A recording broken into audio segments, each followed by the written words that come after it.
Namo tassa bhagavato arahato samma sambuddhassa. Namo tassa bhagavato arahato samma sambuddhassa. Namo tassa bhagavato arahato samma sambuddhassa. Buddhaṃ saranang gacchāmi.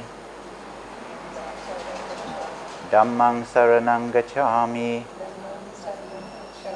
Sanghang saranang gacchāmi. Dutiyampi buddhaṃ saranang gacchāmi. Dutiyampi dhammang saranang gacchāmi. Dutiyampi sanghang saranang gacchāmi. Tatiyampi buddhaṃ saranang gacchāmi. Tatiyampi dhammang saranang gacchāmi. Tatiyampi sanghang saranang gacchāmi. Saranang kammanang nititang. Venerable lay people, also like to welcome everyone to the Narada Center on this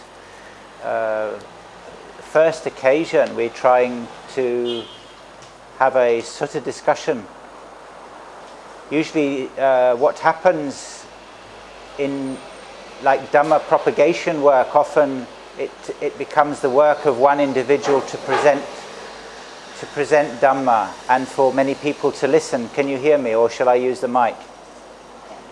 And it's maybe more useful in ways that everyone can participate in Dhamma. So Dhamma, it becomes Dhamma discussion, not simply Dhamma presentation. It's just in some ways it has an advantage in some respects, and I think it's good to at least try and see if it's worthwhile. That's what we want to do. Is it worthwhile presenting Dhamma as a discussion?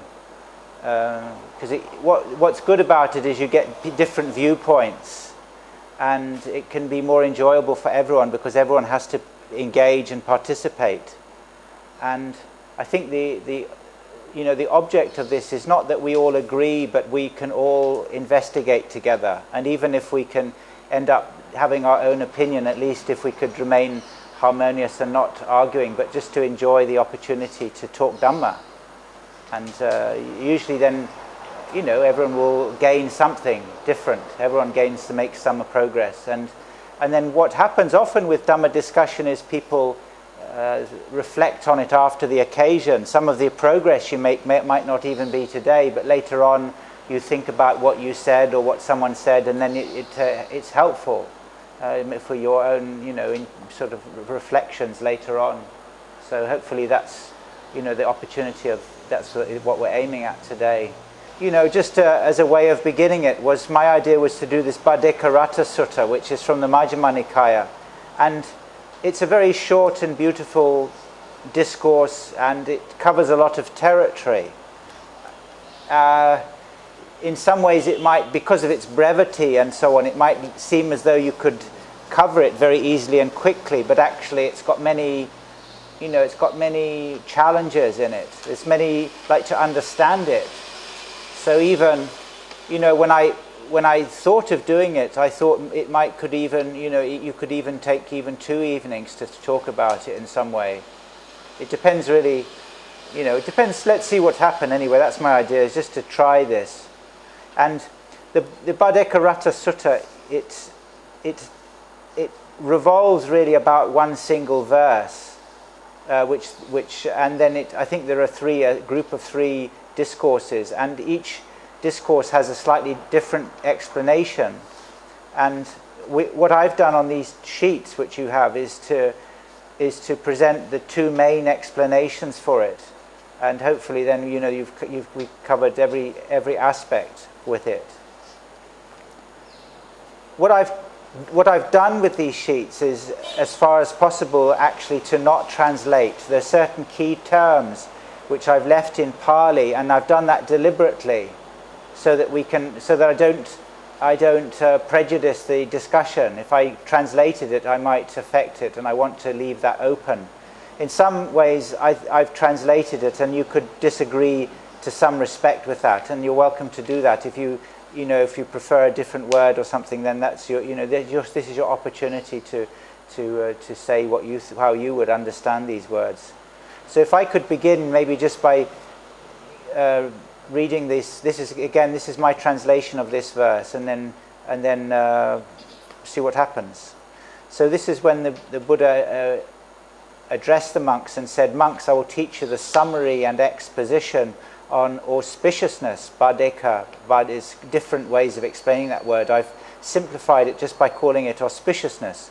I will teach you the summary and exposition on auspiciousness. Listen and pay close attention. And then it's this lovely verse. The past should not be pursued. The future not longed for. The past is got rid of. The future has not come. Let him unconquered, unshaken, clearly discern, now here, now there, Dhammas of the present. The wise should foster this practice. Today the effort should be made. Who knows whether or not tomorrow he will die? There is no pact with death and his army. One who dwells thus, ardent, unwearied, day and night, is called auspicious, a peaceful person, a sage.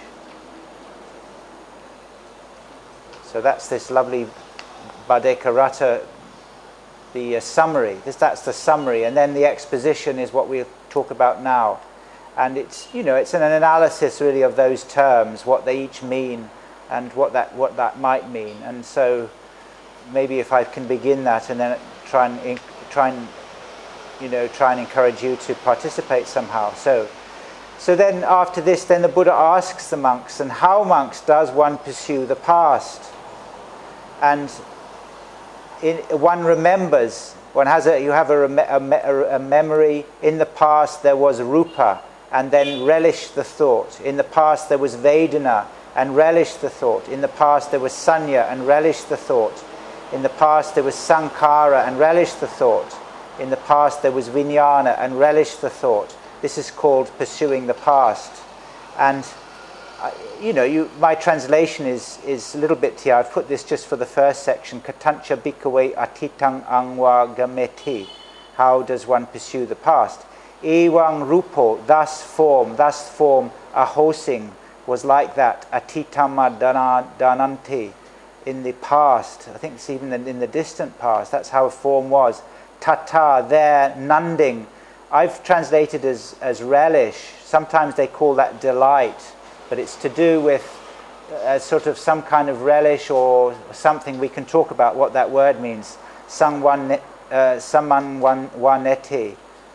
Those two words go together. It's like a verb, I suppose, a verbal phrase. Relishes the thought, and that's how you pursue the past in this definition. What does it mean? Like if I say to you, don't pursue the past, what does it actually mean? And this is one way of explaining that.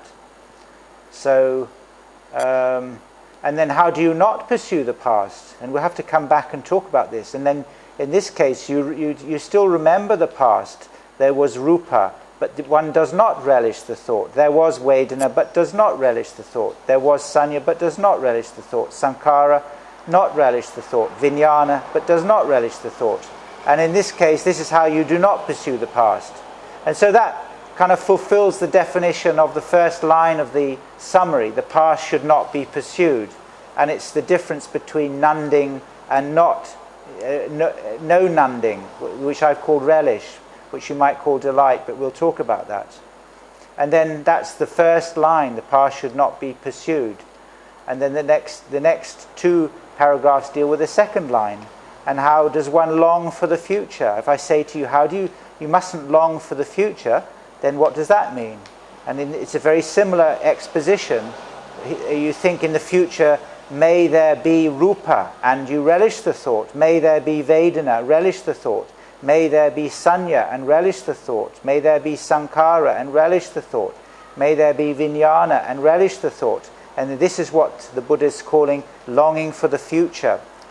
Katancha bhikkhave anagatang patikankati.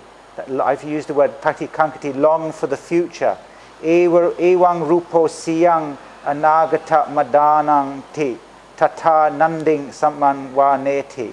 The same word nunding coming up. So you have a thought, and then there's nunding, and it's that nunding which is the key element, whether that's called longing or not.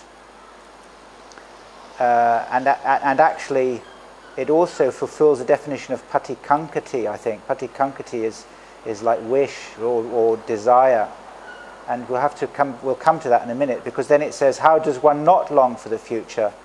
And in this case, you may have a certain thought, may there be certain rupa, but does not relish the thought. May there be certain vedana, not relish the thought. May there be certain sanya, not relish the thoughts. May there be certain sankhara, not relish the thought, vijnana, and not relish the thought. Thus does one not long for the future. Katancha bhikkhave anagatang na patikankati. Not desire almost, not desire the future. Ewang rupang siong. Now this is a thought you have. Thus may form be in the future. Tata nanding na samanwaneti. Does not relish the thought of the future. So that deals with the second line. The future should not be longed for. All right? And then the next two paragraphs deals with the present moment. And that's the lines, let him unconquered, unshaken. A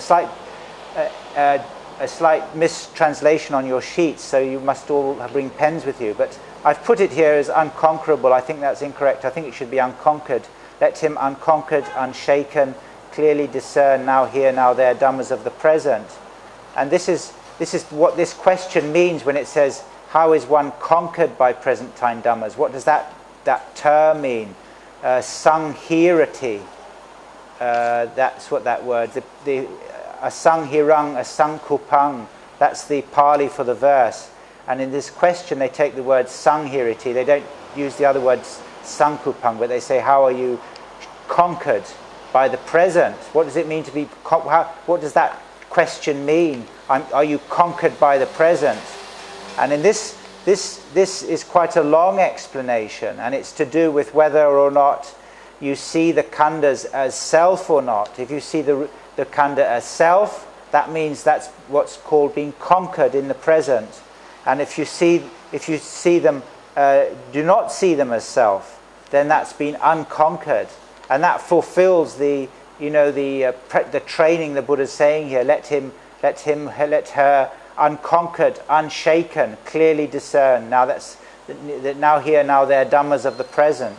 And I think for that, the definition is to, when you say clearly discern, it means to see things without thinking that they are somehow related to an atta, which we have to also, I left in Pali, because also a very interesting word, atta, and it's translated always as self, but we don't need to do it. We can always, what I'd like to do in this session is to ask, first of all, how you understand the khandhas. Obviously that's going to be, an important discussion, and you can see that's a very big discussion. Like even one khandha, if we could, even agree on what one word, like vijnana, is a very, people, I feel it needs quite a lot could come out of a good investigation for vijnana, sankhara. Many people have made attempts to define these words or to understand them, and I think it would be, I think maybe the best we could do this evening is to at least ask what you think these things are, and then we can use the model in the proper way. I feel if you can't understand even what the khandhas are, it makes investigating it more troublesome. But if we could have some kind of agreement what these words mean, that would be quite good. And then the word nanding, we need to find out what that means, and not nanding, and then atta. That's the other key Pali word left untranslated on the sheet, and then the verse then ends up really, which a very common exhortation the Buddha made was sort of earnestly encouraging people not to be lazy. Don't think that you've got another year to do this practice. This must be done, in a face of great uncertainty. Life is very, very uncertain. So this is very serious, and this is the most important thing that a human can involve the energy in. So this is Buddhist. Don't waste time with this. This is a key practice. Sometimes you can put spiritual work off all the time for the sake of worldly pursuits, but the Buddha is saying, no, you must make an effort with this quickly. So that's the first, and we'll come back to those points, but that's the first, what we call the first summary and exposition, what we've just talked about there. But what happens then if you turn to the next sheet, it's the Majjhima 133, and this is the explanation given by Mahakaccana, and he was the chief disciple of the Buddha who was able to explain in length the brief sayings of the Buddha. So he was very competent at explaining things in a particular way, and praised for it. And his explanation differed slightly from the Buddha, and I just go quickly through this, and it repeats the same idea. I've left the Pali terms untranslated, and maybe we can come back to these. Many terms are the same. And so, in this case,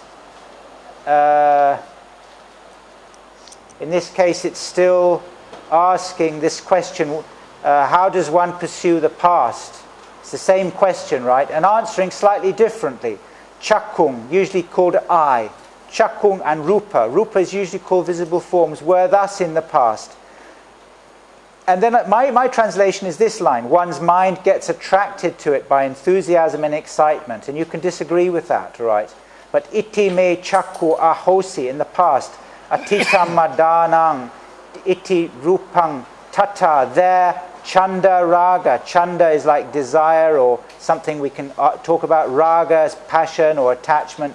Patiba is bound by those two very strong forces. Hoti, vinyanang, the consciousness is, I've translated that word vijnana as mind actually, but it's the mind gets very attracted to that thought, my I and form in the past, and then you get very attracted, and that's called pursuing the past. And I put here, or maybe interested in admiration, whatever. I sometimes, and we can talk about that. And then because your mind gets attracted to these, the I and the form, by enthusiasm, and one relishes it. Chanda raga patibadati badata vinyasa tat abhinandati. That's the word abhinandati. It's a kind of one of the real defilements of Buddhism, abhinandati. And when one relishes that, you get bound by chanda raga, then there's abhinandati, and when that happens, that's called relishing, and when one relishes it, that's what Venerable Mahakaccana is called pursuing the past. And this is the same with the other senses, and this, you can see how long that discussion would be in some respects, talking about how the ear and sounds were in the past, how the nose and odors, tongue and taste, body and tangibles, the mind and mental objects were in the past. You get bound by chanda raga, and then that leads to abhinandati, relishing, and that's all called pursuing the past, which is the Buddha saying should not be pursued, right? And that's the past. So that's the first line in Mahakaccana's exposition. And then with the future, and the next question, how does one not pursue the past? And it's obviously the opposite of that. It's not getting bound by chanda raga and not abhinandati. Then and then it talks about the bottom of that first line there, the first, whatever you call it, column. How, friends, does one long for the future? This is moving on to the future now. How do you long for it? Anagatang patikankati. Patikankati is like long. I've used the word long for the future. And in this case, he says, you have the thought, chakung and rupa may be thus in the future. The I and forms may be in the future. And then again, you get this same problem. Iti me chakung siya anagata madanang iti rupati. Apatiladasa patilabaya chitang panidahati. Because one's thinking chakung and rupa may be thus in the future, one sets one heart on attaining what is unattained. Because one sets one heart on attaining what is unattained, one relishes it. So that word relish in this case I've taken from the word abhinandati. So you set your heart on getting something that's not attained, and then you relish it, and that's all called longing for the future. And we have to, tell me your views on that shortly. And it's the same with the other sense pairs. It's quite analytical, quite dry actually. I mean, in some respects it's, you know, like his explanation is very dry, but you know, what we're trying to do this evening is to try and understand what it really means, what all of that means, so that we can make progress with it. And then how one does not long for the future, and then it's the opposite of that. And then so that your mind is not set on attaining what is not attained. Apatiladasa, not attained. Patilabhaya, chittang. Chittang is your mind or your whatever, something. We can talk about panidaya as bending your mind to attain something that is not arisen yet. It's like that's longing for the future, for the other senses. So that's the future according to Mahakachana. I hope this is quite brief what I'm doing, isn't it? It's rushing over the territory quickly. And then his next question is to do with the present, and how is one conquered by present time dhammas? This is the word conquered. He takes the word sanghirati. How are you conquered in the present? So in regard to chakung and rupa that are presently arisen, one's mind gets attracted by, I've used the word enthusiasm and excitement for that which is presently arisen. Chakung cha rupe ubaya metang pachupanang, present. Tasming cha pachupane chanda raga patibadang. Patibadang is like bound by desire and raga. And hoti vijnana. It uses the word vijnana. It talks about vijnana in this very curious way. And it's quite an informal way. Talk about vijnana being bound in some way. It's just an expression. And you could easily misunderstand the expression, I'm sure. But it's just an expression. It's talking about attachment to getting bound by desire and raga. And because of the chanda raga, you relish it. Then you get this word abhinandati. This is to do with the present Dhamma. The present Dhamma, you get chanda, raga, and then abhinandati. And that, if these things are arising, then this is called what's called, according to Mahakachana, he says that's been conquered. That's been conquered by the present. And then the next question is, how is one not conquered by the present? And then in regards to the I and the form that are presently arisen, one's mind is not attracted by chanda raga for that which is presently arisen. And because it's not attracted, one does not relish it. If you're not relishing it, you're not conquered. And so on for the other senses. So that's a huge amount of information, really. It's said very briefly, but it's a very typical of the Buddha, very kind of a beautiful aspect is that he will compress the teaching into a very short presentation, and then it's up to you. From this point, it's for each of us to go and investigate what these terms mean and see in what way we can not be conquered by the present, not pursue the future, not pursue the past, and not long for the future. That's it. And to do it in the face of an uncertain life, because we've got uncertainty. So this is quite difficult, isn't it? Quite difficult work, that, isn't it? To make that kind of understandable and comprehensible and usable. It's like quite a hard, maybe a little bit hard to handle, that, isn't it? There's a lot to understand. So that's it. That's the exposition and also my presentation. So now we can start talking and